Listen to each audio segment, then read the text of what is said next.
Welcome to Utah VidDevo. Here at VidDevoChurch, we like to take a look at some things that are probably forgotten or neglected. Some things that maybe other people don't realize is in the Bible or is in the Word of God, and maybe they just don't think through what it is they're about to do. Recently, the governor of the state of Utah, with the presentation by the legislature of certain bills that have been presented to him, has signed into law the idea that if they run out of drugs, instead they'll shoot you. Basically meaning that there's this idea that they can't do like most common suicides can. They have to do death penalty in a certain prescribed way and have certain kinds of drugs that they are rare indeed, apparently, to have because they're running out of them. And so rather than deal with that issue, they've decided, well, if we run out of these expensive drugs, let's just pay for it with a cheap bullet. And on the one hand, that being, if a bullet could shoot itself, I'd probably agree with you that maybe that is a cheaper version of having to deal with capital punishment. But you see, we're going to talk about capital punishment as though because the state has already agreed to do it, VidDevoChurch is against capital punishment to begin with. We don't agree on that. But even if we do agree on that part, we don't agree on a firing squad. So let's talk about that, shall we, with Utah VidDevo. You see, it's interesting to me that we send people into battle that are not prepared. Nobody really is prepared by boot camp to go to war. Oh, you'll learn how to shoot. You'll learn how to kill. You'll learn how to have, as it were, reprogrammed brain cells to teach you to call targets soft targets and not human beings. You'll be told that doing what you're doing is right for your country. Much like if we were living in another country, say in ISIL, then ISIS would be telling you that, killing other people and cutting off their heads is right, and slashing and gashing them is right because according to that country, they see it as patriotism. Now, we do the same thing in our military. We are, in some ways, to other countries, terrorists. Now, you don't think of yourself as a terrorist, and neither does ISIS and ISIL. But you see, that's the demonstration of what people do with perspective. And we want to have a perspective that we can take and look at when it comes to these firing squads and the consequences of our actions. You see, the scriptures in the Bible is very clear about some things that are practical about what's written in it. For every action, we're told in the law of physics, there's an equal and opposite reaction. And I will agree with that law of physics up to a point. I think that there's a differentiation there because there can be other factors that are involved. But up to a point, I'll agree that the law of physics says that. Well, the spiritual law that's contained within the Word of God, as God by His Spirit causes it to be made real to us, that teaches us that we reap what we sow. Now, there's not a lot of difference between the result. The results are simple. A person committing a crime will be found guilty of capital punishment, and once they've exhausted their ability to have due process through appeal and the possibility of parole and the possibility of pardon, once that's been exhausted, then the state, acting on behalf of society at large, based upon the local legal laws that have been passed by the majority of the people, will then commit murder and kill someone. And it is murder, don't get me wrong. Killing is still murder, no matter how you look at it. It's still murdering something. You're murdering a soul, you're murdering a spirit, you're murdering. I mean, that's the way it bottom line is. So some people like to argue, well, no, when he says thou shalt not kill, it means thou shalt not murder. Well, then fine, you're murdering him. Because when the Bible talked about the Ten Commandments, they were talking about thou shalt not kill, period. That's the way it works. If you have a person who goes out on their first kill, like they go hunting, do they just go, oh boy, that was wonderful to watch that life snuffed out? Not really. Usually the first kill causes a person to either get a little sick or a little nauseated, and they feel kind of queasy about it.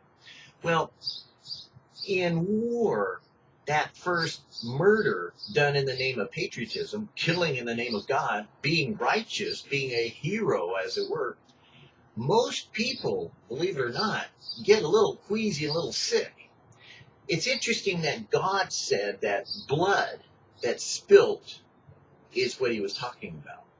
Now, if you could get away with not spilling blood, I'm not quite sure exactly how there would be a difference between the results and what God had said, but somehow in creation, when Cain slew Abel and his blood was spilt upon the land, God said that the earth cried out. Now, I got an interesting, kind of perspective on that, but you can take it wherever you want to with that. It's not a metaphor. It's not a simile. There likely is a direct consequence towards spilling blood of a human being that's one of God's creations, that God will say there's a consequence to it that manifests itself through creation. What that is, we're not all so positive. We think we know, but do we really? I like to say that if creation could speak, they would vomit up humanity, because a lot of what we do to creation is not being in charge of the principality or the domain of creation, but rather we are abusing and distorting and causing an abomination to be made on top of creation, that we are operating according to the God of this world, which is Satan. He's been given over. We did that in the garden. But if God intended us to be gardeners, we're not doing such a good job when it comes to construction, are we? We're good at destruction. But getting back to killing, when someone is sent to war, it doesn't matter what war they went to, you see a lot of people come back with a mental disorder from doing what they were ordered to do. Now, most people would say, but I was just following orders. And that would be okay. But then in World War II, we had the Nuremberg trials where we found it's not okay to just obey orders. If you're killing in a way that is a crime against humanity, you'll be held accountable to humanity for the crimes you committed. In other words, it's okay to kill with certain rules, but it's not okay to kill without those rules. And that's what the trial of the Nazi war criminals was about, and that's what the trial of a lot of war criminals since then has been about.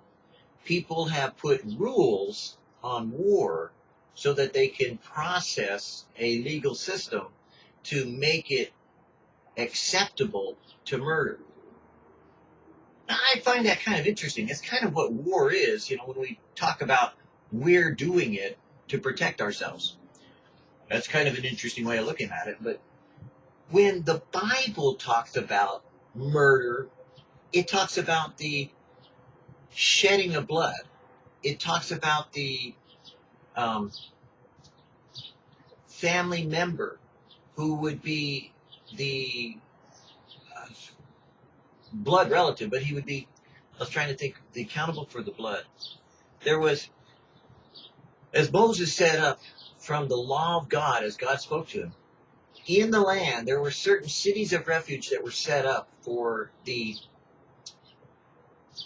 person who committed murder in some way, whether accidental or on purpose, to go to that city and be safe within that city. But the Redeemer of the blood, or the person who would come afterwards, that would be like, say, a blood member or a family member, if they found you outside of that city of refuge, they could kill you legally. In other words, it would be blood for blood, an eye for an eye, a tooth for a tooth. And that's where we get that idea of somewhat of prison and somewhat of, the idea of rehabilitation. Now, that Redeemer of the Blood could forgive, and they could forget, or they could choose not to redeem that back life that had been killed by their own choice. They didn't have to do what the law said they could do. And so God, in his way, set up a different system than we have today. You see, today we don't have that. We have the process and the due process, but we don't look at something that is a consequence of shedding blood. What happens, as we talked about, in war, when a person kills? Well, they commit murder, and then they think about it, and then they begin to do it, and it becomes a violent nature, a violent tendency. They come back to a society that's regulated and by rules from a war-torn country where they have been given the opportunity to commit crime legally that may not be acceptable in this society to be done to ourselves. But if we can do it to others, does that mean that we couldn't do it to ourselves? And that's where PTSD comes in, that post-traumatic stress disorder. There is so much conflict of what's going on in a person's mind, they can't reconcile war to civility. In other words, we are a country of laws where we are supposed to be treating each other with civil codes and a certain amount of getting along so that we can have a peaceful society. Only nowadays, we're not so much interested in peace as we are in war. And so here in Utah, we find ourselves in an interesting predicament. At one time, this state used to shoot people. Well, they got ready to do that in the past. And as they prepared to do it, the world wanted to watch. The world said, hey, you're going to shoot someone? A firing squad? Really? So they wanted to watch, and they brought their cameras, and they got their correspondents together because it was like a three-ring circus. It was like, oh boy, let's watch them and see how barbaric those people really are. And that's what I find interesting here in Utah, is that for a state that's supposed to be biblical, according to what the Church of Jesus Christ of Latter-day Saints says, and a state that's supposed to be influenced greatly by Mormon tradition, I think that you're giving the wrong message out when you're looking at firing squads as an alternative to putting people to sleep or allowing them to perish or choose their way of dying, which would be simply to, hey, if I've got an option between, living one way and being shot, and living another way and just, give me some drugs, and I'll go to sleep and then, I'll perish. I think I would choose to go to sleep. I don't think I would choose to take a bullet in the brain. Although a lot of people will shoot themselves and commit suicide that way because they think that there's no consequence. It's over quickly. What about the guy that shoots them? Have you made someone a murderer? In other words, the firing squad itself, what are you doing to someone who is paid to kill? Are you in fact telling someone, hey, you're a professional, paid, licensed murderer in the name of law and justice? You are now licensed to be one of those people who can go out and shoot other people legally. Now, it's kind of interesting is that Hitler recognized the perversion of man. He knew that if he could get his own gangs of people that were pretty much perverts and weirdos and, kind of violent nature, he could use them to influence German society and terrify them into following his Nazi party. Not everyone in Nazism was so bad that they didn't see, what was coming, but rather Hitler used some of his henchmen to become later what we call SS troopers, the stormtroopers, that they started off as gang members to intimidate society to come around whenever he couldn't influence them by political maneuverings. And so he used violence behind the scenes and politics on the surface. Kind of like what Governor Herbert is doing here in Utah. Oh yeah, on the surface it all looks legal. Oh yeah, on the one hand, it all looks up front. Hey, it's just we have to have a solution. After all, we can't, pursue what might cost us, to keep capital punishment going, dare I say, maybe God is saying something, but we'll leave that alone for a minute. So the state legislature and the governor decides that we, as a people in the state of Utah, should murder people so that the world can watch how violent we have become. Because you see, there's nothing peaceful about perishing from a bullet. There's nothing that's going to be acceptable as not inhumane about putting a gun and firing it at someone and killing them in the name of justice. I'm sorry, you can tell me that a hero is someone who goes to war and kills in the name of God, but I'm going to tell you that's a fool in his folly. Because the reality of what God is going to do is he's going to hold him accountable for the blood. God is going to say, look, you killed. It doesn't matter whether you accepted it as being righteous. It was a righteous kill.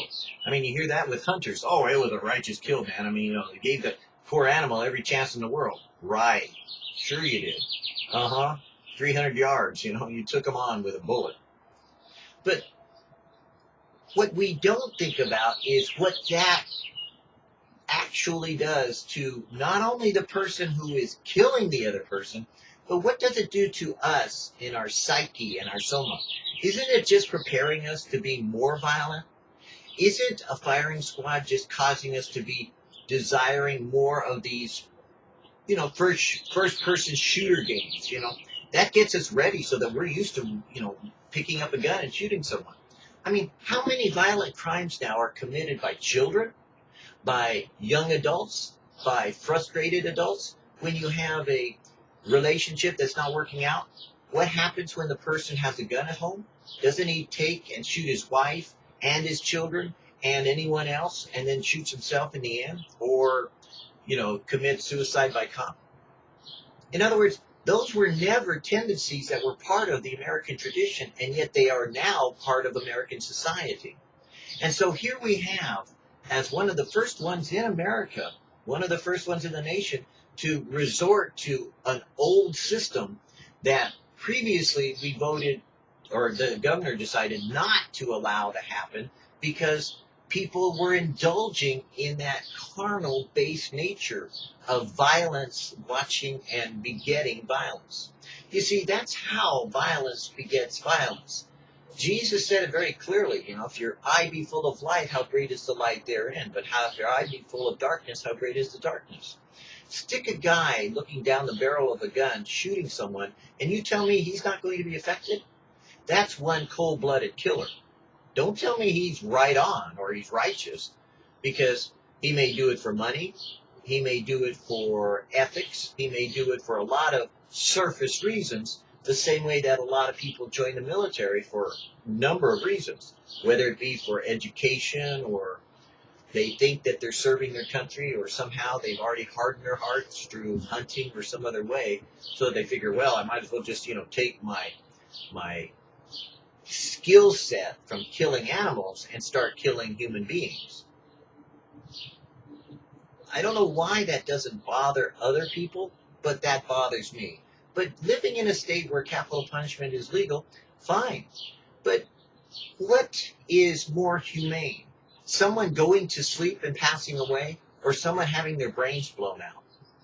You see, there's something wrong here, and you're not getting the picture when you put a firing squad there. You're not getting the picture of what God is seeing and what's happening to people when you are pointing a gun at someone and saying, aim for the heart. Make sure you can blow that sucker to pieces with, if you're going to get real, instead of it being like a, 9mm or whatever type of bullet, why not just use an explosive shell and just blow them all to pieces? In other words, that's disgusting. So then, the loved one who wants to bury the body, what are they going to get?